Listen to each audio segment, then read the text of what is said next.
দারুণ মজাদার সুস্বাদু একটি রেসিপি করলাম বন্ধুরা। শোল মাছের ঝুরা। শোল মাছটাকে কেটে, সবসময় তো শোল মাছ রান্না করি, তোমরাও তো শোল মাছের রেসিপি সবসময় খেয়ে থাকো বন্ধুরা।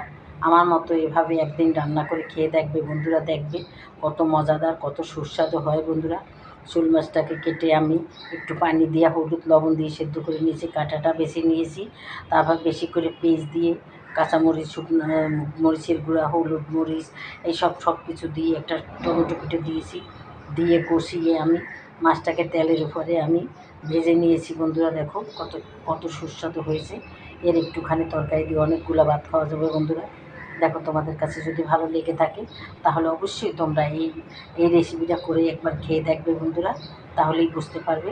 আর এই ভিডিওর বিবরণী সব আমার ছোট বড় ভিডিওতে দেওয়া আছে, তোমরা প্রয়োজনে দেখে নিতে পারো বন্ধুরা। আর যদি তোমাদের ভালো লেগে থাকে অবশ্যই আমার একটা লাইক দিবে, আর আমার চ্যানেলটাকে সাবস্ক্রাইব করে দেবে এবং শেয়ার করে দেবে, তাহলেই আমি সামনের দিকে যেতে পারবো। তাহলে আজকের মতো রাখি বন্ধুরা। আসসালামু আলাইকুম, খোদা হাফেজ। যে যেখানে থাকো ভালো থাকো।